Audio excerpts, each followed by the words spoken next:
بسم اللہ الرحمن الرحیم. درود و سلام ہو محمد والے محمد پر. میں ہوں سید عماد حسن اور آپ دیکھ رہے ہیں میرا فیس بک اور یوٹیوب چینل. ناظرین, انقلاب وڑ گیا جے. انقلاب لے کر آنے سے پہلے سب کچھ دھبڑ دوس ہو گیا ہے. پی ایم ایل این کا آپ یہ سمجھ لیں کہ جنازہ اٹھا دیا گیا ہے. اگر حقیقی طور پہ مجھ سے پوچھیں تو پی ایم ایل این کا مکمل طور پہ خاتمہ ہو چکا ہے. اب آپ یہ کہیں گے کہ میں کس چیز کی بنیاد پہ یہ کہہ رہا ہوں. ایک شخص تھا, یہ جو پچھلا کچھ وقت 16 سے 18 ماہ گزرے ہیں, ایک شخص نے منسٹری بھی لی. منسٹری لینے کے بعد اس نے قلمدان نہیں لیا, یعنی کہ کسی ڈپارٹمنٹ کا, لیکن وہ بندہ ہر کچھ دن کے بعد آ کے ایک پریس کانفرنس کرتا تھا. عدلیہ کو وہ نشانے پہ رکھتا تھا, جرنیلوں کو وہ نشانے پہ رکھتا تھا, باقی اپنی جو اپوزیشن کی اس وقت کیا جماعتیں تھیں, بہرحال جو بھی تھی, پاکستان تحریک انصاف, اس کو وہ مکمل طور پہ یعنی کہ اس کے خلاف بیانیہ بناتا تھا. اور صرف ایک ہی بات کرتا تھا, اس کے اپنے بھائی کے یعنی کہ اس کے اپنی حکومت میں, جو ان کی اپنی حکومت تھی, یعنی کہ جس شخص کی وہ بات کرتا تھا, جس انقلابی کی, یہ تو بات کرتے ہیں نا دوسروں کو پلاسٹک کے انقلابی کی, وہ خود ایک شاپر ہے, انقلابی شاپر, اور وہ پھٹ گیا ہے, اس کی ہوا نکل گئی ہے, اس کا پٹاخہ بنا دیا ہے. کس نے بنایا ہے وہ آپ کو اسی ویڈیو کے اندر آگے چل کے بتاتا ہوں. جاوید لطیف نے, بالکل آج کے اخبار میں آیا ہے, دی نیوز انگلش کا پیپر ہے, اس میں ذوالقرنین طاہر کی یہ سٹوری ہے. اس نے کہا ہے کہ وہ جو جاوید لطیف ہے وہ اپنے یعنی کہ جو موقف تھا ان کا, جو ان کی پارٹی کے لیڈر نے, جو بہت بڑا انقلابی بنتا ہے, جس کی پلیٹیں چھلیٹیں مک جاتی ہیں جیسے ہی اس کے کیسز کھلتے ہیں, تو اس شخص نے پچھلے دنوں جو ایک تقریر کی تھی یا جو بھی تھی ان کی میٹنگ کی, اس سے تو خیر پیچھے سارے ہٹ گئے. رانا ثناء اللہ ہٹا, عطا طارڑ ہٹا, جاوید لطیف ہٹا, ہر بندہ تقریباً ہٹ گیا.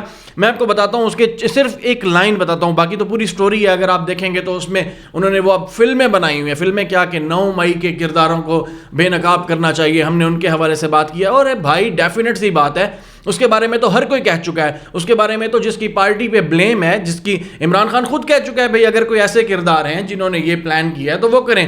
اس کے علاوہ وہ یہ بھی کہتا ہے کہ یہ ہمیں بین کرنے کے لیے یا ہماری پارٹی کو افیکٹ کرنے کے لیے یہ رچایا گیا. بہرحال یہ اس کا موقف ہے, عمران خان کی بات کر رہا ہوں, ان کا موقف ہے.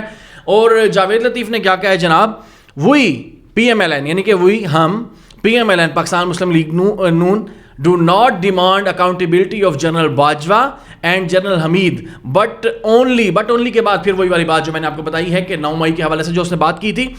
یہ جاوید لطیف ہو, پاکستان مسلم لیگ نون کے اور لوگ ہوں, یا ان کا جو بڑا شاپر ہے, انقلابی شاپر, جو پھٹ چکا ہے, جو ڈز ہو چکا ہوا ہے, جس کا پٹاخہ بنا کے بجا دیا گیا ہے, وہ سارے لوگ اب اس انقلاب سے پیچھے ہٹ گئے ہیں. بیسیکلی یہ بیانیہ کیا بناتے تھے, انہوں نے شروع سے یہ پاکستان مسلم لیگ نون کی یعنی کہ یہ وتیرہ رہ چکا ہے کہ یہ جیسے ہی اقتدار میں آتے ہیں, جیسے ہی طاقت میں آتے ہیں, تو ان کو ایک بڑی عجیب سی لت لگتی ہے. یہ واقعی میں یہ جرنیلوں کی گردن پکڑنے تک آ جاتے ہیں. میں آپ کو سیدھی بات بتا رہا ہوں کہ مشرف کے دور کی یہ بات تھی, یعنی کہ اس کے طیارے کو پاکستان میں اترنے نہیں دینا. یہ اس لیول کی گیم کرتے ہیں. دوسری بات یہ ہے کہ ان کا بیانیہ یہ جھوٹا ہے, قوم سمجھ چکی ہے, اور قوم کو مزید بیدار ہونے کی ضرورت بھی ہے. کرتے کیا انہوں نے ابھی یہ باجوہ کے خلاف بات کر رہے تھے اور اسی سے ڈیل کر کے یہ بندہ نکلا تھا. یعنی کہ اتنے بڑے جھوٹے ہیں یہ لوگ, اتنے بڑے جھوٹے ہیں, اس کی ڈیل کے بغیر تو یہ ممکن ہی نہیں تھا. جب باجوہ صاحب مسند پہ تھے, جب وہ چیف آف آرمی سٹاف تھے, تو انہوں نے ہی اس کے وہ جو رپورٹس وغیرہ بنوائیں گے وہ سب کچھ وہ اپنے شاہد مطلع کے انٹرویو میں کہہ چکے ہیں. اس کے علاوہ جہاں انہوں نے بات کی ہے ان کے حوالے سے بہت ساری سٹوریز بھی چھپی ہیں, تو یہ ڈیل کر کے گئے ہیں. دوسرا, باجوہ صاحب 2020 سے ہی ان کے ساتھ ان لائن تھے اور وہ ان کی یعنی کہ حکومت لے کر آنے میں کامیاب ہوئے ہیں, کیونکہ عمران خان کے ساتھ ان کی نہیں بن رہی تھی. تو یقینی طور پہ جو بھی چیزیں تھیں, اور یہ باتیں ساری باجوہ صاحب نے قبولی ہیں. اب یہ بات یہ کر رہے ہیں ان کے خلاف نیریٹو ایک بلڈ کر کے, بیانیہ بنا کے یہ عوام کو پاگل بنانا چاہتے ہیں. میں اس وقت آرمی کی, اداروں کی, یا کسی بھی یعنی کہ جو ہمارے ادارے ہیں, جو سیکیورٹی فراہم کرنے والے ادارے ہیں, ان کے حوالے سے کوئی بات نہیں کر رہا, لیکن میں ان کا جو جھوٹا اور فیک بیانیہ ہے, یعنی کہ بالکل جو دروغ گوئی کی حد کر دیتے ہیں, انتہا کر دیتے ہیں, یہ جو بیانیہ بناتے ہیں, میں اس کے حوالے سے بات کر رہا ہوں کہ یہ جو انہوں نے بنایا ہے ابھی جھوٹا بیانیہ, اور وہ شاپر ٹھا ہو چکا ہے, پھٹ چکا ہے شاپر. یہ لوگوں کو پلاسٹک کے انقلابی کہنے والے خود ایک شاپر کی مار تھے، یعنی کہ تھوڑی سی تیز ہوا چلی تو یہ شاپر کہاں سے کہاں بکھر گیا۔ اب آپ کو بالکل ریسنٹ یہ والی بات تھی جب اس نے یہ والی بات کی، تقریر کی نواز شریف صاحب نے، پلیٹوں والے سرکار نے، وہاں تقریر کرنے کے بعد جیسے ہی شہباز شریف یہاں پہنچے تو ان کو دوبارہ باہر بھیجا گیا فوری طور پہ۔ 4-5-6 گھنٹے کے بعد شہباز شریف کو لینڈ کرنا پڑا اور سافٹ ویئر جا کے اپڈیٹ کرنا پڑا، اور اس سافٹ ویئر اپڈیٹ کے بعد ایک ہوتا ہے نا کہ یار ایک جھوٹا بیانیہ جو وہ بنا رہے تھے تو اس کو بناتے رہتے ہیں، تو وہ اب جھوٹا بیانیہ بھی نہیں بنا پائیں گے۔ پتہ نہیں یہ کریں گے کیا، کیسے جائیں گے یہ، ان کو شورٹی تو پتہ نہیں کیا ملی ہوگی نہیں ملی ہوگی، لیکن ان کے پاس عوام میں جانے کے لیے کچھ بھی نہیں ہے۔ جو لوٹ مار انہوں نے پچھلے 16 ماہ میں کی ہے، یقین کیجئے کہ پاکستان کی تاریخ میں اتنی لوٹ مار نہیں ہوئی۔ تو اب یہ کون سے بیانیے کو لے کے جانے لگے ہیں، یہ اللہ ہی جانتا ہے، ہم نہیں جانتے، کیونکہ یہ وہ جو ووٹ کو عزت دو والا تھا اس بیانیے سے یہ پیچھے ہٹ چکے ہیں۔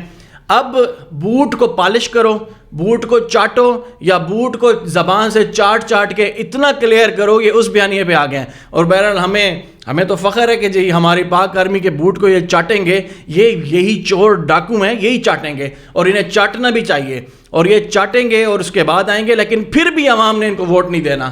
اور باقی یہ ہے کہ دیکھتے ہیں مزید کتنی بہتری آ سکتی ہے، کتنا اس سسٹم کو مزید یہ گندا کرنے میں کامیاب ہو جاتے ہیں، کیونکہ پچھلے کچھ دنوں سے آپ نے دیکھا ہے کہ انتہا کا ہمارا کوئی ڈپارٹمنٹ نہیں بچا، ہمارا کوئی ادارہ جو فائدے میں جا رہے تھے عمران خان کے دور میں، وہ سارے کے سارے اب نقصان میں جا رہے ہیں، اور باقی کوئی بھی چیز نہیں بچی، ہر چیز ہماری بکنے پہ آ گئی ہے، پرائیویٹائز ہونے پہ آ گئی ہے، لیکن ان لوگوں کو کوئی فرق نہیں پڑا۔ جیسے ہی آتے ہیں لندن جاتے ہیں، لندن میں میٹنگز کرتے ہیں، حکومت آتی ہے، پاکستان میں آتے ہیں، عیاشی کرتے ہیں، جیسے ہی حکومت ختم ہوتی ہے اس کے بعد یہ غائب ہو جاتے ہیں۔ تمام چیزیں یعنی یہ جو قوم ہے نا، یہ تمام چیزوں کا انالیسس کرے، پراپر طریقے سے انالیسس کرے، اس کے بعد ووٹ دے، بھلے کسی کو بھی دے ووٹ، لیکن یار ضمیر کا سودا نہ کرو، کسی کو بھی ووٹ دو۔ کوئی پارٹی بین ہوتی ہے، کسی پارٹی پہ اگر کوئی مسئلے ہیں، کسی پارٹی نے واقعی کوئی مسائل کیے ہیں، اس کو بین بھی ہو جانا چاہیے، لیکن تم لوگ یعنی کہ یہ جو قوم ہے یہ اپنی ضمیر کی آواز کو یعنی کہ ہمیشہ کے لیے وہ جگائے رکھے، تاکہ صرف اور صرف اس کو ووٹ ملنا چاہیے جو اس کا حقدار ہے۔ آزاد امیدوار کو دے دو یار، تم چھوڑو پی ٹی آئی کو، چھوڑو، پی ٹی آئی نے بہت بڑی غلطیاں کی، اس نے غداری کی، اس نے بغاوت کی، کچھ بھی کر دیا، لیکن اس کو ووٹ دو بھائی جان جو تمہارے ووٹ کی عزت کرے، جو اس ملک کے لیے کام کرے۔ بھائی ملک ہوگا تو ہم ہوں گے۔ ہر انڈسٹری کو بٹھا کے رکھ دیا ہے، ہر کاروبار کو بٹھا کے رکھ دیا ہے۔ کیا ہے آج بجلی پھر مزید یعنی کہ بڑھنے جا رہی ہے، ہر چیز حد سے۔ ابھی پچھلے دنوں ایک بات ہم سن رہے تھے کہ وہ جو بھائی ڈالر میں بڑی واضح کمی ہوئی ہے، تو اس کے بعد کیا ہوگا کہ اب پیٹرول بھی کم ہوگا، یا یہ جو فیول سے ریلیٹڈ جو چیزیں ہیں وہ کم ہوگی۔ اوگرا نے اس کی تردید کر دی، اس نے کہا یہ اس طریقے کی آواز نہ پھیلائیں، ابھی تک اوگرا نے کسی قسم کا پلان نہیں کیا، تو یہ کیا دیں گے یار، یہ پاکستانی قوم کو کیا دیں گے؟ ابھی جو نگران حکومت ہے وہ اسی کی ایکسٹینشن ہے، بالکل وہ سیم جا رہی ہے، مطلب وہ اس طرح کا بیانیہ کریٹ کر رہی ہیں، وہ پارٹی بن رہی ہے خام خواہ پہ، جس طریقے سے اس نے عمران خان کے خلاف بات کی یا کسی اور طریقے سے بات کی۔